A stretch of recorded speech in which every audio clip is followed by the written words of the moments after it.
কংগ্রেস যদি এখানে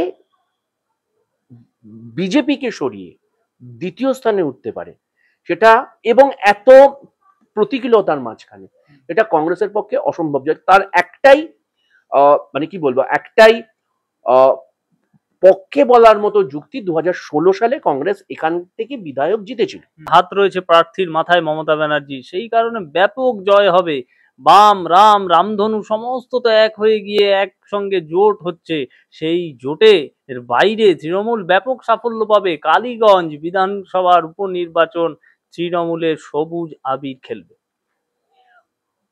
দেখো, কুণাল ঘোষ কি বক্তব্য দিয়েছেন সেটা খুব একটা ইম্পর্টেন্ট না।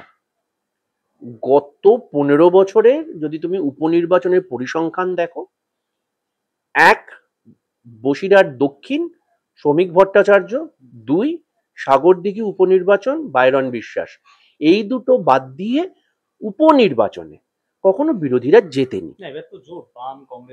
বাম কংগ্রেস আইএসএফ জোটের আগেও হয়েছিল, তাতেও মাঝখানে শুধু এই 6টা উপনির্বাচন যেটা 2024 সালে হয়েছিল, যে 6টা উপনির্বাচনে বামফ্রন্টের পক্ষ থেকে একমাত্র খুব ভুল নাহলে নৈহাটিতে বোধহয় সিপিএম দাঁড়িয়েছিল, বাকি সব জায়গাতে কোথাও আইএসএফ দাঁড়িয়ে, সিপিআইএমএল দাঁড়িয়েছিল। বাম মানে সিপিএম বোধহয় একটা মাত্র জায়গায় দাঁড়িয়েছিল, আর আইএসএফ দাঁড়িয়েছিল হচ্ছে ভাঙড়ে ইত্যাদি ইত্যাদি জায়গায়, ভাঙড় না হারোয়াতে। তো উপনির্বাচনে শাসক যে বাকি কাউকে ভোট দিতে দেয় না, এটা স্বতঃসিদ্ধ। এটা বলবার জন্য কোনো রকেট সায়েন্স না না, তাহলে তো প্রমাণিত হয়ে যাবে যে তিনটে শক্তি, ত্রিশক্তির সঙ্গে তৃণমূল একা লড়ে জিতে গেল। ত্রিশক্তি মানে বলছো বাম কংগ্রেস আইএসএফ? দেখো, বাম কংগ্রেস আইএসএফ জোট তো 2021 সালেই জিতেছিল। আমি তোমার অন্য একটা কথা বলছি, এবং আমি সেই সব বিরোধী নেতাদের মতো নই যে যেখানে মমতা বন্দ্যোপাধ্যায়ের সব জয়কে আমি নস্যাৎ করে দিতে চাই। 2021-এর নির্বাচন জয় নিঃসন্দেহে মমতা বন্দ্যোপাধ্যায়ের রাজনৈতিক বিজয়, কিন্তু সেটা কতটা প্রশাসনিক সাফল্য সেটা সময় বলবে। গত 4 বছরে আমরা কি কি দেখতে পারি, মানে এমন কোনো দুর্নীতি ভারতবর্ষের ইতিহাসে নেই বা পৃথিবীর ইতিহাসে নেই যেটা হওয়া সম্ভব অথচ হয়নি। অর্থাৎ রাজনৈতিক জয়। সেই ইংরেজিতে একটা কথা আছে না যে অপারেশন সাকসেসফুল কিন্তু পেশেন্ট ডেড। মমতা বন্দ্যোপাধ্যায় রাজনীতিতে সফল, কিন্তু রাজ্যটা ধ্বংস হয়ে গেছে। কালীগঞ্জে কি কংগ্রেস সফল হবে? কালীগঞ্জে কংগ্রেস সফল হোক, এটা আমি চাইবো, কিন্তু এই মুহূর্তে যেখানে দাঁড়িয়ে আমরা আছি সেখানে দাঁড়িয়ে অন্তত আমার রাজনৈতিক বিচার বুদ্ধি বলে কংগ্রেস যদি এখানে বিজেপিকে সরিয়ে দ্বিতীয় স্থানে উঠতে পারে সেটা, এবং এত প্রতিকূলতার মাঝখানে, এটা কংগ্রেসের পক্ষে অসম্ভব। তার একটাই মানে কি বলবো, একটাই পক্ষে বলার মতো যুক্তি, 2016 সালে কংগ্রেস এখান থেকে বিধায়ক জিতেছিল। তারপর সে দলবদল হোক বা অন্য কিছু হোক না কেন, কিন্তু কংগ্রেসের এখানে একটা ভোট আছে। সংখ্যালঘু মানুষ ওয়াকফ বলো বা অন্যান্য পরিপ্রেক্ষিতে বিজেপির প্রতি বিক্ষুব্ধ আছেন। তার পাশাপাশি এই পুরো ঘটনাতে যে ঘটনা পরম্পরা হয়েছে, সেখানে সাধারণ মানুষ একটা জিনিস বুঝতে পেরেছে যে বিজেপি কিন্তু মরশুমি বিরোধিতা করে, মানে বিজেপির যারা নেতা। এই নদিয়াতে কোনো এক উপনির্বাচনে কচুবনে তৃণমূলের দামাল বাহিনীর লাথি খেয়ে পড়ে যাওয়া জয়প্রকাশ মজুমদার এখন তৃণমূলের সহসভাপতি। অর্থাৎ ওই বিরোধিতাটা ছিল মরশুমি। যতদিন বিজেপিতে ওনার ক্যারিয়ার সফল হচ্ছিল উনি বিজেপি ছিলেন, আজকে তৃণমূলে গেছেন। এই কালীগঞ্জের আবহেই তোমরা দেখেছো উত্তর 24 পরগনা জেলার চেয়ারপারসন হয়েছেন সব্যসাচী দত্ত, যে 2021 সালে আবার মরশুমি বিজেপি ছিল। কেন এই কথাগুলো বলছি, সাধারণ মানুষ আস্তে আস্তে বুঝতে পারছেন যে শুভেন্দু অধিকারী হোক, সজল ঘোষ হোক বা রুদ্রনীল ঘোষ হোক, যারা সেই অর্থে বিজেপির পোস্টার বয় বা শঙ্কুদেব পান্ডা, তারা হচ্ছে মরশুমি বিজেপি। তাহলে কালীগঞ্জে একটা কি দাঁড়াচ্ছে যে তৃণমূলকে নয় বিজেপিকে হারাতে হবে? তৃণমূলকে অবশ্যই হারাতে হবে, কিন্তু তোমাকে তুমি যখন রচনা লেখো আগে অ আ ক খ টা শেখো। আমরা যখন লড়াইতে নামছি, তুমি শেষ যে নির্বাচন হয়েছে 2021 এবং 24, 2024-ও জোট ছিল। তুমি লোকসভার আন্ডারে কালীগঞ্জ বিধানসভায় আমাদের মিলিত ভোটটা দেখো, সেখানে আমরা তৃতীয়। তাহলে সেখান থেকে দাঁড়িয়ে তৃতীয় থেকে তো দ্বিতীয় না হয়ে প্রথম হওয়া যায় না, অঙ্কের বিচারেই সম্ভব নয়। তাহলে প্রাথমিকভাবে কংগ্রেসের উদ্দেশ্য এবং কংগ্রেসের লক্ষ্য যে যেখানে যেখানে আমি থার্ড আছি সেখানে সেকেন্ড হব, যেখানে সেকেন্ড আছি সেখানে ফার্স্ট হব। এটা তো খুব সহজ সাধারণ ব্যাপার। তুমি তো মাধ্যমিক পাস না করে উচ্চ মাধ্যমিক যেতে পারবে না, উচ্চ মাধ্যমিক পাস না করে গ্র্যাজুয়েশনে যেতে পারবে না। এবার এই লড়াইতে যদি দেখা যায় যে একটা সিনার্জি গেইন হলো এবং অঘটন আজও ঘটে, কেউ ভাবতে পারেনি বাইরন বিশ্বাস অঘটন ঘটাবে। সাগরদিঘির মানুষ চেয়েছিল অঘটন ঘটুক, সেই ঘটনা ঘটিয়েছিল। কালীগঞ্জের ক্ষেত্রে যদি কাবিল শেখ সেরকম অঘটন ঘটায়, সবার থেকে বেশি খুশি আমি হব। কিন্তু তুমি যদি রাজনৈতিক যুক্তির কথা বলো বা অঙ্কের কথা বলো, এই মুহূর্তে দাঁড়িয়ে কংগ্রেসের প্রাথমিক লক্ষ্য অন্তত আমার মতে হওয়া উচিত যে কংগ্রেস আগে সেকেন্ডে যাবে। তাহলে একটা রাজনৈতিক মহলের ব্যাখ্যা দিয়ে শেষ করি। বলছে এক রাজনৈতিক বিশেষজ্ঞ মহল, তারা বলছে সিপিএম এর হাতে আর খেলাই নেই, প্রার্থী নেই বা সংগঠন নেই, সেই কারণেই কংগ্রেসের ঘাড়ে দায়িত্ব দিয়ে দিল। একেবারে শেষ ভাগে খেলা কিস্তি মাত কংগ্রেস করুক, আমি ধরি মাছ নাছুই পানি থাকি, এই জায়গাটা সিপিএম এর অবস্থান। কালীগঞ্জ কেন্দ্রের ক্ষেত্রে অন্তত যে রাজনৈতিক বিশ্লেষকরা এইসব বক্তব্য দিয়েছেন তারা একটু মাখিয়ে ফেলেছেন। কালীগঞ্জ বামফ্রন্টের সমীকরণ অনুযায়ী আরএসপি রাতে পড়ে।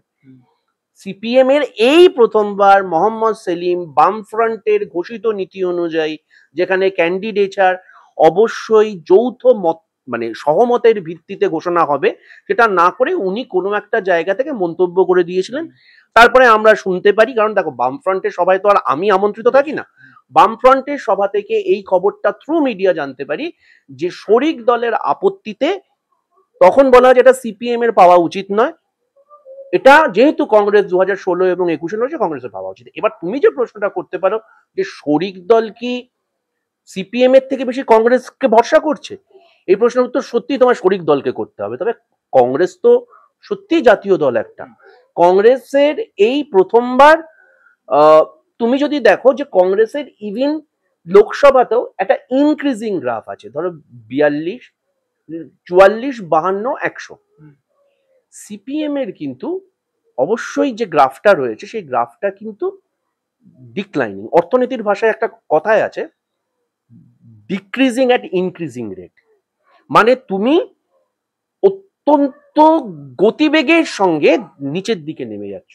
সেটা কিভাবে আটকাবে না সেটা সিপিএম এর দায়িত্ব, সে বক্তব্য আমি দেব না। তবে শেষ পঞ্চায়েত নির্বাচন যেটা হয়েছিল সেখানে নদিয়া কিন্তু অন্যান্য জেলাগুলোর থেকে বামফ্রন্টের নিজস্ব নিরীক্ষে ভালো ফল হয়েছিল। তারপরেও আমি সাদি সাহেবের ভোটের প্রচারে গেছি, কেন এত কম ভোট পেলেন এই প্রশ্নের উত্তর সত্যি আমার কাছে নেই। কিন্তু আমরা আশা করেছিলাম যে কৃষ্ণনগর লোকসভা থেকে সাদি সাহেব সত্যি লড়াই দেবেন, সে লড়াইটা কেন বাস্তবায়িত হলো না। জামানত তো বামফ্রন্টের সেই অর্থে যেগুলো স্ট্র্যাঙ্গেল হোল্ড, মানে সেটা বর্ধমান বলো যাদবপুর বলো, সেগুলোও রাখতে পারেনি। দুটো জায়গায় বামফ্রন্ট জামানত রাখতে পেরেছিল, একটা দমদম আর একটা মুর্শিদাবাদ। কংগ্রেস তো সাংগঠনিকভাবে অত্যন্ত দুর্বল, এরকম একটা অভিযোগ করা হয়। এই বাজারেও কংগ্রেস অধীরদা হেরে গেছেন, জামানত রেখেছে। জঙ্গিপুর জামানত রেখেছে, মিল্টন রশিদ জামানত রেখেছে, ইসলামপুর জামানত রেখেছে, উত্তর মালদা জামানত রেখেছে, দক্ষিণ মালদা থেকে তো অবশ্যই সংসদ এসছে। এবার আমাদের ভোটগুলো কিন্তু কনসেন্ট্রেটেড। এবং তোমাকে আরেকটা কথা বলি, ইন্টারেস্টিং কথা, নেপাল মাহাতো 1.5 লাখের বেশি ভোট কেটেছিল বলে আজকে পুরুলিয়াতে কিন্তু তৃণমূলের অবস্থা ওরকম খারাপ হয়ে গেছিল। তৃণমূলের খুব ভুল না হলে বোধহয় 22-25 হাজার ভোটে গেছিল। অর্থাৎ আমাদের ভোটগুলো খুব কনসেন্ট্রেটেড। আমরা সরকারে নেই 50 বছর। আমাদের যদি কালকে আমি এই ভোরের মাথায় একটা মিটিং ডাকি, আমার 100 জন লোক হবে না। কিন্তু কালকে আমি এখানে একটা শালগ্রাম শিলাকে দাঁড় করিয়ে দিই কংগ্রেসের চিহ্নে, 150 থেকে 200 ভোট পড়ে যায়। কংগ্রেসের ভোট আছে, তারা হয়তো ফুল টাইমার না, এবং সেটা তো বিচিত্র, মানে এটা তো সবাই জানে যে কংগ্রেস হচ্ছে গিয়ে ভলেন্টিয়ার বেসড পার্টি। কংগ্রেস তো রাজনীতিটাকে অবশ্যই পেশা হিসেবে দেখে না, রাজনীতিটা কংগ্রেসীদের কাছে প্যাশন। সেই কারণে আমাদের এখানে একজন বিধান রায় আছেন, যে নিজে প্রথিতযশা ডাক্তার ছিলেন। সিদ্ধার্থ শঙ্কর রায় আছেন, যিনি নিজে প্রথিতযশা উকিল ছিলেন, তারপরে রাজনীতিবিদ হয়েছেন। আমিও ব্যক্তিগতভাবে, আমি তো সর্বক্ষণের রাজনীতিবিদ নই, আমি একজন তথ্য প্রযুক্তিবিদ।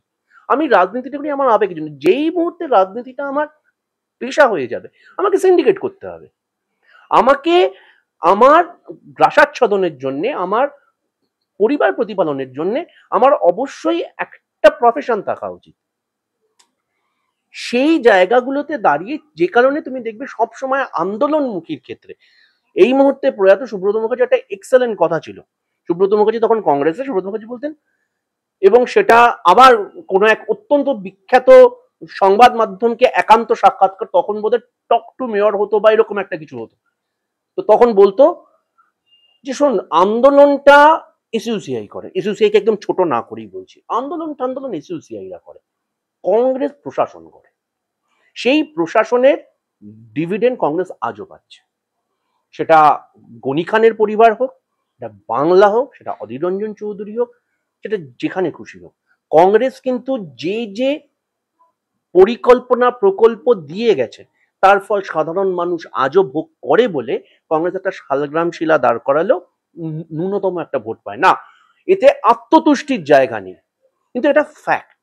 রাজনৈতিক যারা, যে বিশেষজ্ঞ তোমাকে এই প্রশ্নটা করেছে, তাদের বরঞ্চ এটা নিয়ে কেস স্টাডি করা উচিত, যে কংগ্রেস 50 বছর সরকারে না থেকেও যেখানে 7খানা জায়গায় জামানত রাখতে পারছে, সেখানে মাত্র 15 বছর অতিক্রান্ত হওয়াতে সিপিএম এর মতো সাংগঠনিক পার্টি কেন মাত্র 2টো জায়গায় রাখতে পারছে, সেটা বরঞ্চ কেস স্টাডি হওয়া উচিত আগামী পলিটিক্যাল সায়েন্সে।